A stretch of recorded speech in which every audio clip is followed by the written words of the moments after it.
So I'm Steve with Iron Range Adventures podcast. Today we have the pleasure of sitting next to Mr. Carroll. Pete, thanks so much for taking time out of your busy day to just to sit down with us. Absolutely. No, I'm glad it came together. We've talked about it for a while, and it just came together so quick. Well, that's funny because I asked you at Steel Fitness. I was like, hey, you want to be on the podcast? And right away you're like, let's do it. Yeah. But for people that don't know, who is Pete Carroll? Well, my day job is I'm an environmental engineer and a principal at Bar Engineering in Hibbing, where I work on mine reclamation and brownfield cleanups and things like that. But a lot of people know me from my work as a co-creator of Redhead Mountain Bike Park on the Iron Range. I'm an author, wrote a book called Mindscapes, Reclaiming Minnesota's Minelands, which won a Minnesota Book Award in 2024. And community volunteer with IROC, Iron Range Off-Road Cyclists. So, got a lot of irons in the fire. And then you grew up in Upper Michigan. What was it like there, and how did it shape a connection with mining and the outdoors? I like to say I grew up on one iron range, and then I moved to the other iron range, which is exactly true. I grew up on the Marquette Iron Range in Negaunee. The economy was very much the same, old iron mining town. And it was just a great place to grow up. Just like, the Mesabi Iron Range has a lot of just great little towns with family, good place to raise a family. Absolutely. That's why we're here now. And great outdoor recreation culture in the UP too, by the way. I know you know that. Oh, yeah. But that was part of the formative story for me too, is cross-country skiing. Around, we even had on our own little 40-acre farmstead, our own home-groomed cross-country ski track. Wow. Yeah. And so, trails were just part of growing up and getting out, hiking, biking. When mountain bikes were coming out in the late 80s, we were riding the old skid roads of the UP, me and Jake Himes and Brady Walters. Wow. Yeah, it was fun. And then what's the difference? What's difference do you see between Upper Michigan mining culture and the Mesabi Iron Range? Virtually the same. Same sort of cultural history. Pasties are big there; they're big here. So little differences change the numbers on the county roads, but a lot of similarities between the two cultures. And did growing up in the UP country give you a different perspective when you began working on the Iron Range? Yeah, I tell that story about the outdoor recreation culture in the UP. Sure. And so my full story is grew up in the UP, lived in Germany for 3 years. Oh, wow. Moved back to the UP. And then when Miriam and I got married, we lived in St. Paul for 5 years. And then we moved up to Hibbing. And so when I moved to Hibbing, I said it's a lot like the UP. I expected it to be almost exactly like the UP. Right. And it was in some ways, but a lot of the trails and outdoor recreation opportunities that I sort of took for granted growing up in the UP. There was a lot of beautiful places to recreate for free. There was a little bit of that here, but not quite as well developed. There was a lot of potential, but a lot of challenges to developing kind of a formal recreation place here too. And was there a specific moment when you realized reclaimed mining land could become something bigger than just closed sites? Oh yeah. I mean, you know me. I love the outdoors. I started biking and hiking in the man-made mountains and the pits when I got up here. And you could just see this tremendous potential. It was really fun, but there weren't formal trails. There was nothing in a like a brochure. Come visit the Iron Range and check out these trails. They were all just kind of ad hoc trails, old four-wheeler trails and things that there was really nothing developed in terms of a trail network that people could get out on for non-motorized purposes. There were great snowmobile trails. ATV was starting to come on the scene, but that was still pretty new at that time. Sure. So yeah, you could see the potential, but it just hadn't really been developed yet. And there were reasons why Right. that was the case too. And then you were one of the first graduates in environmental engineering at Michigan Tech University. What drew you into that brand new program? Yeah, so second year that they had that program, I graduated in '94. So my dad, who worked at Keser Air Force Base, worked in the environmental industry before really? it was even an industry. Yeah, Oh, that's yeah, crazy. yeah. And at the time when I was going into engineering, he knew I love the outdoors and said, "Hey, maybe you should think about going into an environmental aspect of engineering." I said, "What the heck? I'll give it a shot," and it led me into some interesting areas. Like a lot of it was contaminated site cleanup to begin with. Sure. So you picture you're going out into the great outdoors and experience that. Well, you have a little bit of that, but a lot of it was seeing some of the more contaminated sites in the nation and cleaning those up too. And is that how do you think is that how the program came about? It's just that they knew that there's sites that needed to get a closer look on, or how do you think that kind of came about? Yeah. Well, so the 1970s and 80s were when most of our environmental laws were written on a nationwide and statewide basis, and so they realized we need to educate a generation of people who can help, enact those laws and bring those programs into reality. And so I got to be part of that, and awesome. It was pretty interesting. In fact, over the course of my career, to see a lot of sites that I worked on that were once contaminated and now they've been repurposed into, hotels or waterfront developments or, reindustrialized into something else. It's kind of rewarding work, actually. And being so new, there's probably a lot of changes and kind of the learning curve for everybody. Absolutely. Yeah. And then how did your time at University of Minnesota refine your vision for environmental and civil engineering? So I was going to school on the side for my master's degree. I was working full time downtown Minneapolis. That's crazy. Yeah, I'd ride my bike across the Stone Arch Bridge, take a class at a time. So I was already immersed in the field. Sure. And it really helped just to round that out with a little more education as the field was coming along, and exposed me to just different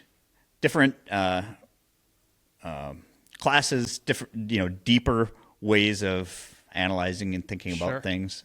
Systems thinking. I had some classes that were just a little bit outside of my typical engineering curriculum that were really fun to have you think beyond just the engineering problem, but what's the bigger issue here? And how did you figure out that was the direction you had to go, or how did that come about? This may not surprise you. I'm a big researcher. I was actually at the library figuring out what should I do with my career. Yeah, I literally researched and figured out. Yeah, this is the thing for me. Environmental engineering. Took all these personality tests and things like that. Yeah, right. So, and then kind of off the topic here, but so if somebody is, a younger version of Pete, if you had to tell your younger self, did you do all the steps correctly, or is there anything you probably would have, did a little different, or how would that go about? Or if somebody is kind of following your footsteps, what can you tell them? Hey, here's the direction you'd probably want to go. Yeah. Well, I thought that self-assessment, understanding yourself and what motivates you, that I would recommend to anybody. I recommend that to my coworkers all the time to just help them figure out what they want to do. And once you find it, then work seems less like work. Oh, yeah. And the older I get, the more my work and my fun just sort of blend together to the point where I don't quite know when I'm working or when I'm having fun. So anybody that's listening that kind of doesn't have their life work figured out, you recommend just, hey, take a self-assessment, really dig deep and understand you before you. Mm-hmm. That's awesome. I used to say my mom found this old video of me when I was on a quiz bowl Sure. in high school, and I said, they asked, "What do you want to be?" And I said, "I want to be an environmental engineer in Duluth, Minnesota." So I'm just 70 miles off course. Wow, from, that's insane. from what I said when I was like a junior in high school. Sure. Yeah. Who'd you growing up? Who was kind of your go-to on that? Like, who kind of like said, "Hey, Pete, this is probably what you should be doing." Was there anybody that, or there, like, who was you kind of leaned on? Yeah, I mean, my whole family grew up in engineering. Sure. So my dad's a mechanical engineer. Brother Dave was an electrical. Brother-in-law Brian, structural. Sure. Sister, chemical. Brother Tom was a draftsman. So it was like engineering was in our blood. Yeah, so you had to do something engineering. Yeah. And then along the way, I found some incredible mentors. Fletcher Driscoll, I got a chance to work with him. He literally wrote the book on groundwater and wells. I got to work all over the country with him on some of the biggest environmental cases out there.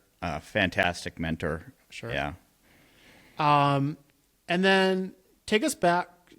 We're going to switch over to Redhead as well. Mm-hmm. Take us back to the early days. What did you see when you first looked at the abandoned pits in Chisholm? Just a gorgeous landscape. Sure. In fact, when you drive between Chisholm and Hibbing, you go through that little dip on Highway 169. Oh, yeah. I talked to a coworker who said at one point they had done a visual assessment of the Iron Range. I found this out after the fact, by the way, and he said that was rated the most gorgeous viewscape Oh, really? on the Iron Range during this study, and we just happened to build Redhead right there. Oh, I mean, awesome. yeah, so you come through and you're sort of compelled. You take this little dip, you look to the side, you see the water-filled pits, you see the canyon and the forest, and you just sort of feel compelled, like I want to go down there. I want to experience what that's all about, and that's what we felt when we were trying to create Redhead. Sure. Yeah. And then I guess for someone that's never visited, I mean, how would you describe Redhead Mountain Bike Park? So it's a red rock canyon that's filled with water. It was created from 10 former open pit iron mines. Sure. So if you imagine, it's like the kind of canyon you might see in Utah or Arizona, except it's filled with aquamarine water. There's a waterfall that you get to ride your bike over. And then it's been reclaimed by nature to have beautiful birch forest, aspens growing, up at canopy height. You're honestly surprised when you're standing at the bottom of Redhead or you're traversing it with your bike that you're on the bottom of a former open pit iron mine. Like people are blown away. I'm in a forest. I'm on a waterfall. That's actually the bottom of a mine pit. Right. And speaking of that, I mean, in Minescape, Reclaim Minnesota Mines landed, you explored 5 generations of mining history. What surprised you most while writing it, about your book? Just that this idea of recreating in unmined lands has been part of Iron Ranger's blood forever. You know that you're an Iron Ranger. People love to get out and recreate in their home country, and that happened right even on Pill Hill where I live now in Hibbing. They built ski jumps back in the day. These were the kids. I got to interview one of the kids for the book. That's awesome. Who by his own admission, he said, "Yeah, we stole these materials from construction sites and built our own ski jump." Yeah, that's awesome. And so that generation did it. University of Minnesota landscape architects who were up here working with the communities in the mining industry helped envision a lot of this stuff. So I like to say the ideas have been there all along. I think it's somewhat human nature that people want to get out and recreate in these beautiful spaces. And I know you're such a busy guy. Like where do you think that motivation comes from, that you're able to like write a book, to help with Redhead, create Redhead. Where does that, for somebody that, and you have 2 kids, right? 3. 3 kids. Yeah. And how do you, I don't even have this as a question, but how do you juggle all that? Like, how do you keep yourself sane? Well, it helps. I developed insomnia a few years ago. That helps. Oh, wow. Yeah, I don't have to sleep as much. That's sort of tongue in cheek. I'm actually working on trying to fix that. But Okay. no, I think it's just, passion bleeds into it as part of the equation. I don't spend a lot of time playing video games or watching football. I'm out in the woods and trying to bring projects to fruition, and find a lot of joy in it and a lot of connection too. So it's a huge, I get a huge rise out of connecting with people who've read the book, have something to say about the book, and even more have a story to add of their own to the stories that I've already told. Like I give this example. A few weeks ago, I spoke at the Forest History Center in Grand Rapids, and a woman came and told me she's swam all over the world, and the best swimming is in the mine pits of Minnesota. Oh, no kidding. And so she sent me a bunch of photos. She wants to invite me out next summer to swim in some of her favorite swimming locations. And so those stories are gold to me, like way you connect with people, and you can kind of tell the story of the region. Everybody loves to hear their own stories sort of captured in the pages of the book, and so I just am the vessel to do that. Really, I asked Rena from the Iron House the same question, because she has she manages like 200 plus properties, has the axe throwing place. I was like, how do you? And she has kids too. And I'm like, how do you juggle that? And she's like, I just built a life that I loved waking up to. Yeah, and that's where and the hard work is in the beginning, right? Mm-hmm. The hard work is like, I don't know what I'm doing when it comes to writing a book or 100%. ebook or anything, and whether you figure it out. Yeah. And once you figure it out, it's like, okay, this is what I'm doing. Mm-hmm. And you're not bogged down of like dreading a 9 to 5 that you hate going to every day. Right. And it feeds itself. So now, having worked those years, it was 13 years behind the scenes before Redhead even opened. But now, every other day, I'm out there on my bike experiencing it. And so that renews your enthusiasm to keep the work going, because you get to enjoy it. And I think our listening audience is probably wanting me to step back a few. How the heck did you end up in Germany and the cities? Well, I mentioned my dad as an engineer. He worked for the Air Force as a civilian. Sure. And so he had the opportunity to, while I was the last of my siblings at home, he came home one day and said, "Hey, what do you two think about going to Germany for 3 years?" He said, "Yeah, there was a job opening that came up at the Air Force Base there." Sure. So we went there, and I got to experience 2 cultures at once, because I went to school on the Air Force Base.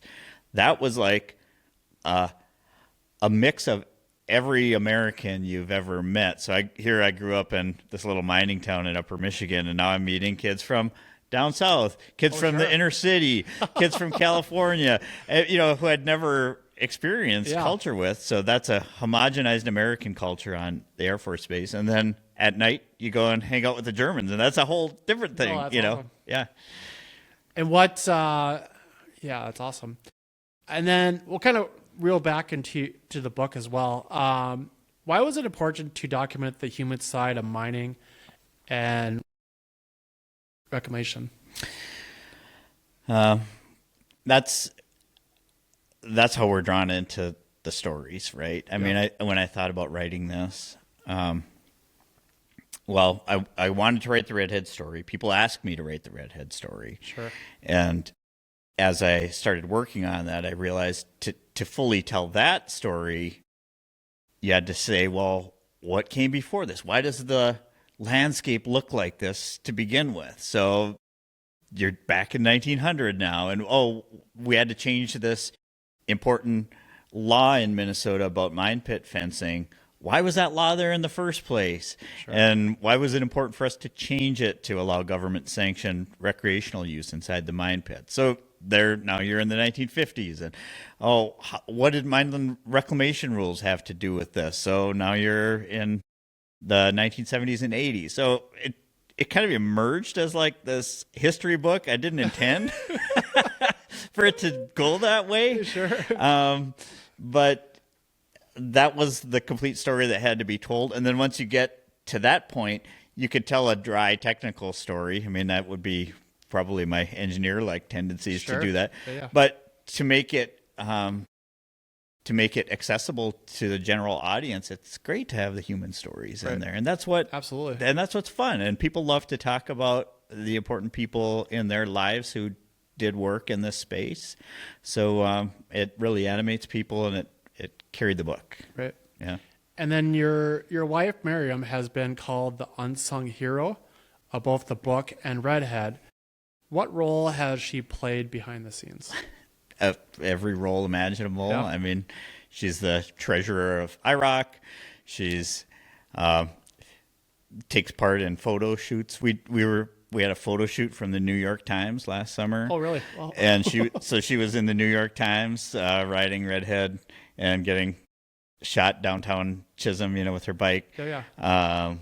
Like just as so she's equally working hard behind the scenes. And then furthermore, when I'm immersed in a project, then she's keeping things going, at home it would have been impossible without her the whole way. Yeah.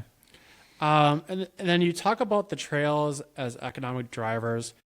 What makes the trails such a powerful tool? Well, two things, but I'll focus on the economic side of it first. Sure. Tourism's always been important to Northeast Minnesota, and as well as mining has been important to us. Right. And so this is just one more amenity that we can add that's actually like perfect for a region. Like Sure. the rock and the soils and the forests and things are just almost purpose built for trails, natural surface trails. Sure. With the mine rock, it's good compacting, good draining. And so that seemed like a natural fit for our region. And with already this reputation that people come up north to go to the cabin, come up north to fish and to recreate and to hike and camp, like it's natural. They'd come up here to mountain bike too. Well, I don't have these on the questions, but I feel like, we have a lot of listening audience as well. They're probably like, why can't I be like Pete? Like what advice, I mean, you have 3 kids. I mean, what advice do you tell them about like chasing their dreams? And because it sounds like you paint a picture in your head and you kind of just go for it, and how do you find this, obviously Miriam's your rock, but yeah. What advice would you tell people out there that are just, they have this idea and, they don't pursue it, or they just don't feel like they don't have enough time and feels like you're juggling a billion things? Yeah. Well, I think this idea of setting a vision, Yep. and then the second part isn't unfamiliar. We were just in a room full of Finnish Americans, so it's just sisu, like persistence. You just don't quit. Yeah. So you find another obstacle, and I think most of them are surmountable, and you just kind of work one thing after another as it's coming at you until Sure. you get to some state of achievement. But now, as we're even here today with Redhead operating for 5 years, there's a whole nother list of things that we need to work on to just Sure. keep improving and keep getting better. Was there any times that you're just like, what the heck am I doing? Is this like, is this even what I want to add to my plate? Or Yeah. like how'd you overcome that? Like how is like, I'm sure there's times you're just kind of like, hey, I got so much going on as it is. It's okay to drop this. But then said you go through with it. Yeah. I documented that in my book, even in the Redhead chapter, where I looked back through some of my journals, and there were definitely some times when it seemed like there wasn't going to be path a path forward for the project. And you had to think, okay, well, if a path emerges, if there's a role for me, if there's something I can do, let's just do that next natural thing. And so you kind of do that, and it takes you on the roller coaster, ups and downs, and that sort of thing. And you mentioned that. So Pete and I work out at Steel Fitness in Hibbing. If you haven't get a membership there, but you did mention there that you have a journal. Is that? Do you feel like the journal keeps you grounded to kind of look back at like, hey, or what's kind of keeping you grounded? Do you think it's a journal, or like what's something that you kind of do differently that feels that helps? Mm-hmm. Definitely. I've had, so through work, we've done some personality assessments. And one of the things that came out of that for me is I was kind of into this lower right quadrant of the matrix that they show you. And it identified that I could serve as sort of this, like I had an ability to look long-term at things and see the big picture strategy, kind of a visionary idea. And so those ideas a lot of times crop up for me. I sort of naturally have this propensity to plan 5 years out into the future. So I make goals and I journal them, and I regularly check back on them. Oh, that's awesome. And one of the most rewarding things for me is to look back in journals that are 5 or 10 years old and see what I had listed out, and I could put a check mark by a lot of them at this point. Holding yourself accountable.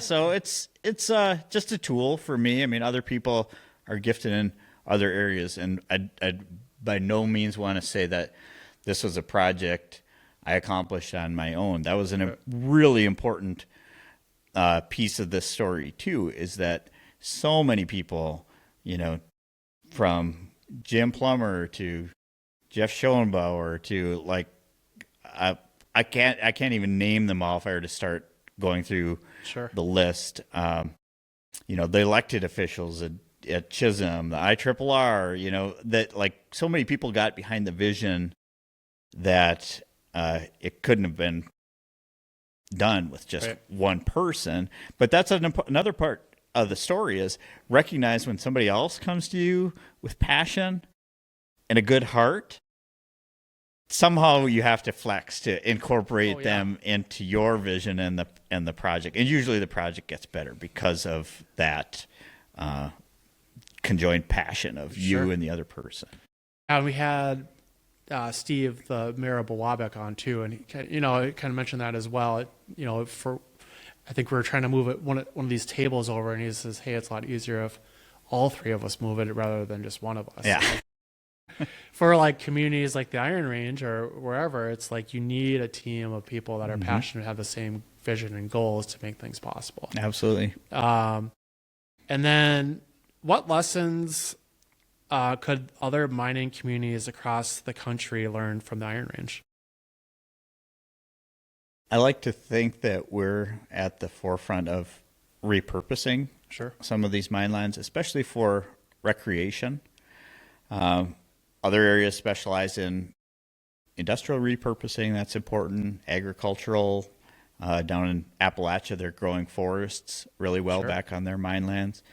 But what we've been able to do here is create scuba diving destinations, mountain biking, swimming, like the story I told from the woman who talked to me in Grand Rapids, golf courses.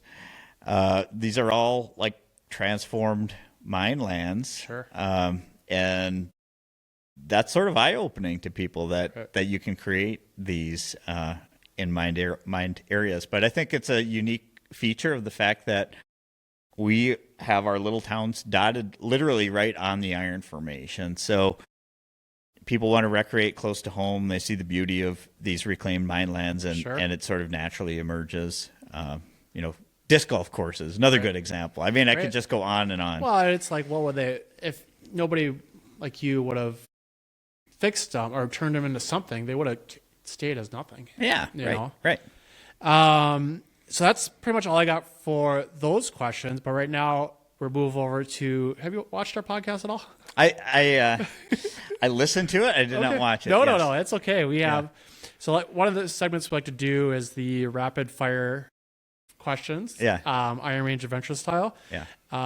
You okay with that? I'm good. Okay. Yep. So Upper Michigan or Minnesota? Both. Okay.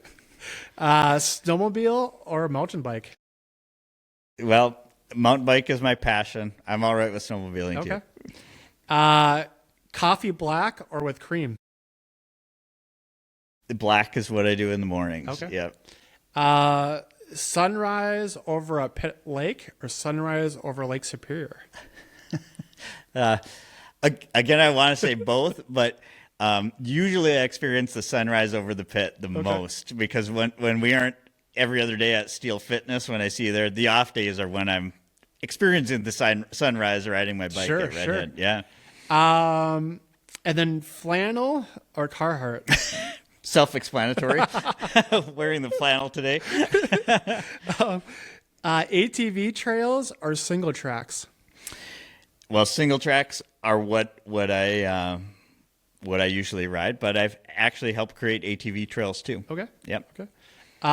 Winter or summer?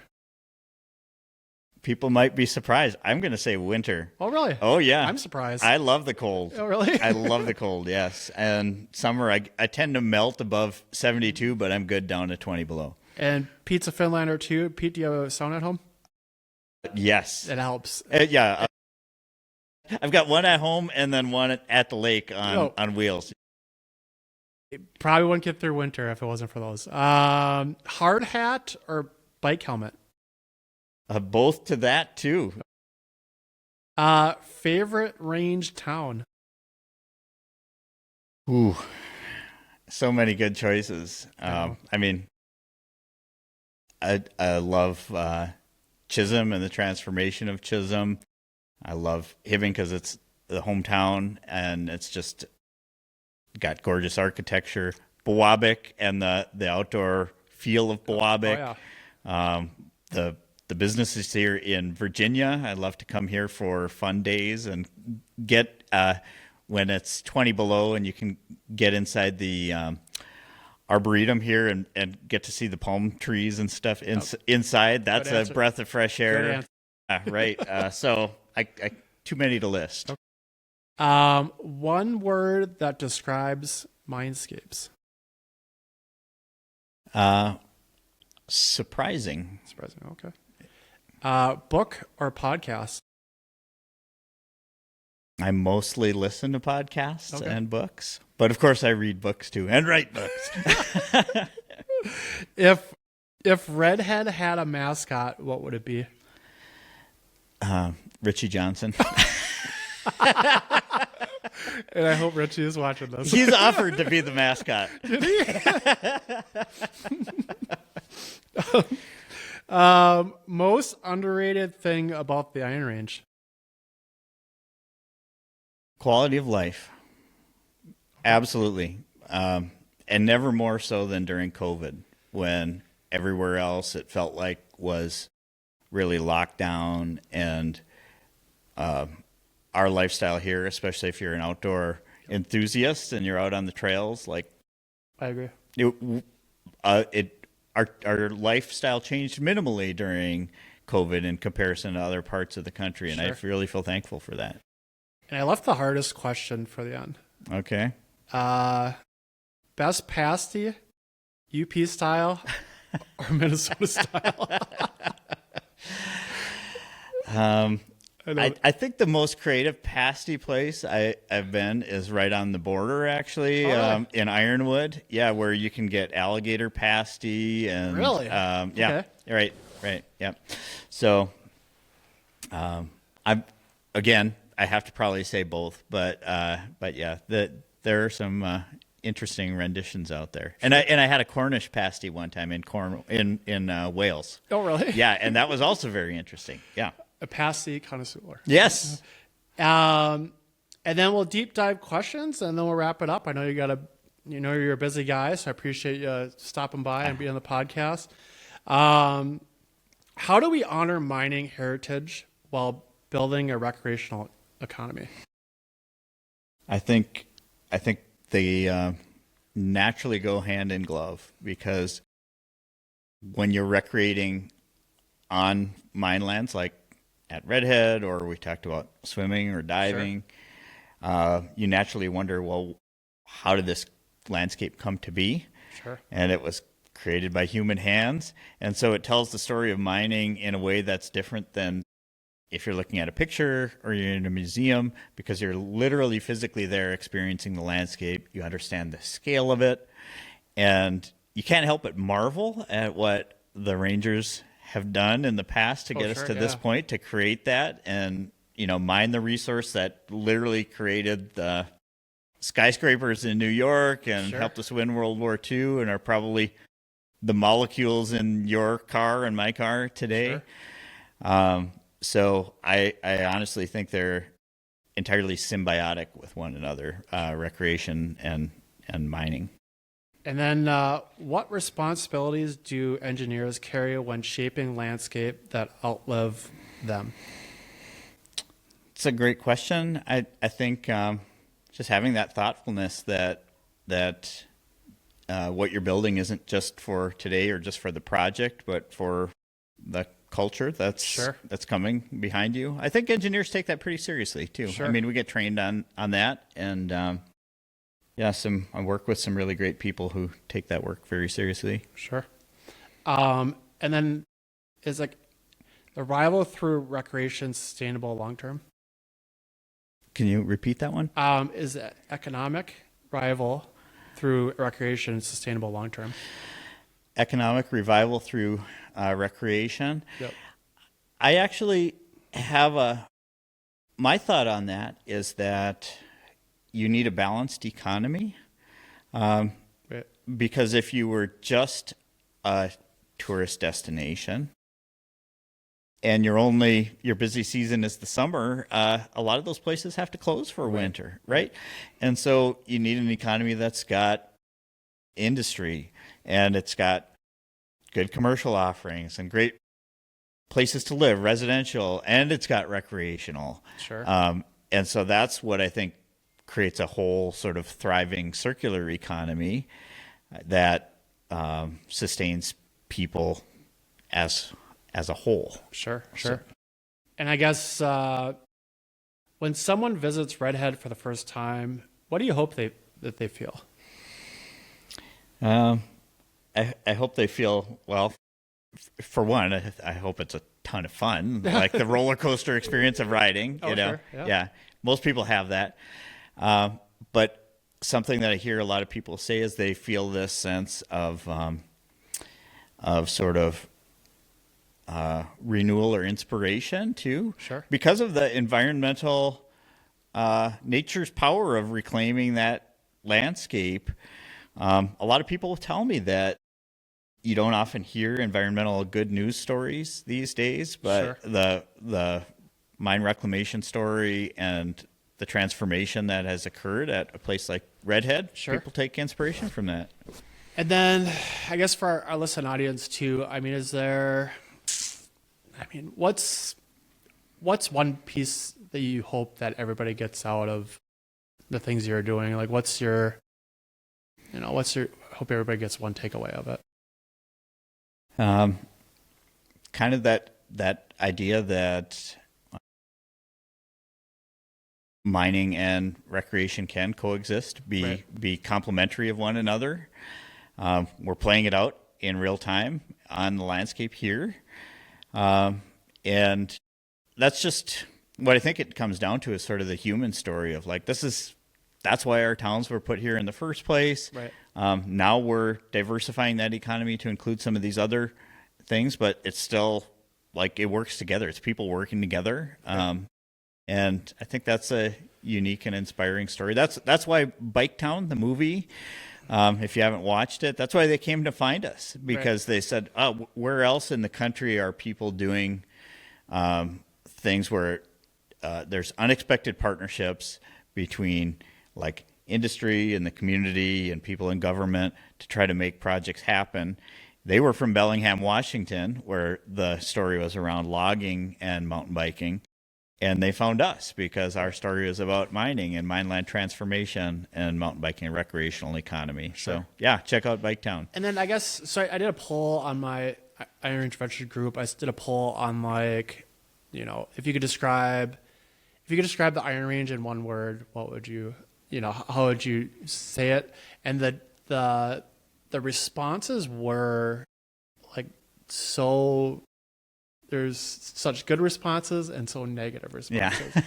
And for me, it's like, okay, so if I'm on the negative side of the Iron Range, so if I'm watching this podcast and my side is the negative side, what advice would you tell those people to say, hey, maybe it's time to get out of your comfort zone and maybe go. Because I was so surprised. I've talked to so many people that have never even been to Redhead, Yeah. or never been some of these state parks and stuff. It's like Yeah. you're probably having a negative experience because you're doing the exact same thing day after day, and you're not changing it up. I mean, what advice would you tell those people that are they're kind of in that rut that haven't even went out to Redhead because they're too nervous that they might. I don't know. Yeah, well, very simple. It's just go to Redhead, go to Cuyuna, country state recreation area, go to Tioga, go to Lake Orbegon. Sure. Any one of these places, the disc golf course in Buell. I mean, we've got world-class places to recreate. Just go and experience it as if you're going on vacation, because you are, and you're out there recreating. Right. And then ask yourself, okay, how do I feel about this after you've had a chance to literally experience it firsthand? Right. And a lot of times people tell me that's the transformational experience. And I think the motivation for people that are already doing it, say, hey, this is a lot of fun. And if everybody was doing it, it would just grow like crazy. And if it grows like crazy, there's going to be more opportunities and more things for everybody, right? Yeah. But yeah, Pete, but you got a lot going on too. I mean, you want to use this time to kind of explain what you got going on with your book and what you got going on. Well, sure. Just in brief, I mean, the book came out a few years ago now, so it's been on the market. People have, like I said, come forward with stories. I'm hoping to record an audio version of the book. Hey, Pete was supposed to come here to record the audio, but I convinced him to do a podcast instead. People have asked for it. And I'm an audiobook listener too. And so because people have asked for it, I thought, well, how can we make that happen right here on the range? Maybe that'll turn out to be something. And then I'm also interested in capturing more of these stories, similar to Redhead, like stories of former mine lands and that have been repurposed into something else. And maybe it's industrial reuse. Maybe it's gone through a cycle of mining to recreation, back to mining, like Hill Annex. Those are interesting stories, and they're very dynamic, and usually they have interesting human elements. Sure. And so I'm interested in capturing and telling some of those stories going forward too. And if behind the scenes are the first thought, so you have so much on your plate, what's next? Well, I just described some of those. Because it seems like you have so much going on. Is there anything that you've been kind of eyeing up that you're going to add to your plate, or is that? Well, we're sitting in the basement of Virginia City Hall. Yep. We're working on a vision for the eastern area of Virginia too, at the east side of Chestnut Street. Nice. So it's a concept at this point in time, but there's a huge potential there too. So we'll see. Yeah. And you talked to Mayor Beyondich by Wabick. We've got a concept there too. Oh, so gosh, that's awesome. Yeah, there are multiple projects that we're working on the Iron Range through bar engineering, my kind of day job. And I hope to see some of those come to fruition as well. And we'll attach to the podcast too, where you could buy the book and all that stuff too. But if people want to kind of follow you on your journey and like see what you're up to, where can people find that? So I'm not huge on social media, Smart. on purpose, but I do have a website, and I usually post on my website if I'm doing public appearances, Okay. because I give a talk this time of year, it's about once a month at least. Sure. I was at the Forest History Center. Last week I was at the Explore Minnesota tourism conference. Oh, busy. I saw that, yeah. I'll be teaching a half-day short course for the SME Minnesota mining conference in April, where you can learn about repurposing mine lands. So I do a lot of appearances in that way, and you can usually check out that schedule on my website. Awesome. Well, Pete, thank you so much for being on the podcast. Yeah.